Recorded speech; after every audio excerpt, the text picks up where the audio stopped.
কি করবাম, আমার হাতে টেহাও নাই পয়সাও নাই, লয়ে আয়া করছি বাসা। আয়া এখন ওই যে ওষুধ মষুধ লেখে দিছে এটি খাওয়াইতেছি আর ই করতেছি। কি করব, চলার মতন তো কোনো অবস্থা নাই, খুবই সমস্যা পাচ্ছি আমি। কত টাকা লাগে খালা বর্তমান? বর্তমান তারা কইছে এমন লাহ লাগবার তো সময় যদি লাখ লাখ লাগে, ওষুধ পাতি আছে না, পরে আপনার কয় লাখ লাগবে? 2 থেকে 3 লাখ এরকম এমন তো, লাগবে। হ্যাঁ এমন তো যাইবই। মানে সমস্যা কিছু মাথায় কি সমস্যা? বেন্টে পানি জমি আছে, বেন্টে টিপি রোগ ধরা পড়ছে, বেন স্টক করছে 3টা। এদের লাগিয়া কইছে টেহা পয়সা বালাই লাগবো, মেলা লাগবে। অন্ত আমি পাইতাছি না টেহা বাও করতাম, করতে বাও করবাম, বাড়ি নাই জমি নাই, বেন বেচবাম কিছুই নেই। চিকিৎসা করবেন না, এটা মানে এটাও পারতেছেন না। আপনাদের কাছে একটাই অনুরোধ, এই যে আমার এই বোনটা অসুস্থ, তাদের সবাই হেল্প করবেন যতটুকু পারেন, 500, 1000, 10 টাকা, 5 টাকা যেরকম পারেন সবাই হেল্প করবেন। আর বিশেষ করে খালার নাম্বারটা দিয়ে হইব, বিকাশ নাম্বারটা।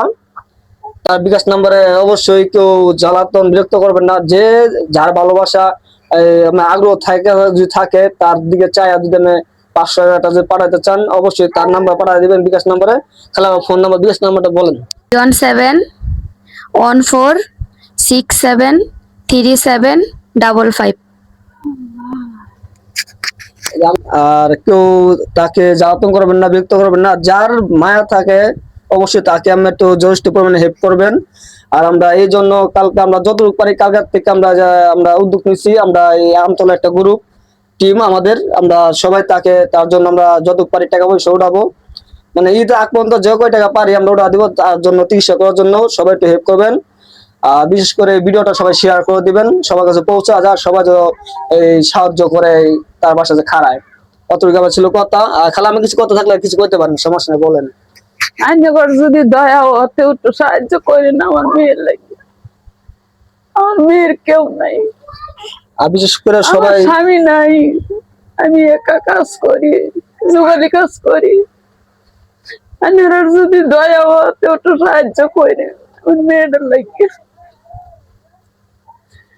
আমরা দায়িত্বটা নেই নাই, দায়িত্ব না নেওয়া মতো নেই, মানে আমরা নেওয়া মতো নেই বলতে গেলে। আমরা যতটুকু পারবো ততটুকু আমরা সাহায্য করবো, ততটুকু উঠা দিব টাকাটা আমরা অবশ্যই। আর বিশেষ করে সবাই তার জন্য দোয়া করবেন, আল্লাহ পাক যেন তাকে সুস্থ করে। আর বিশেষ করে আমার সরকার থেকে যদি তাকে যদি একটু সহযোগিতা করার যদি চেষ্টা করেন একটু ভালো হবে। আমার অতটুকু ছিল। সবাই ভালো থাকবেন, সুস্থ থাকবেন। আসসালামু আলাইকুম।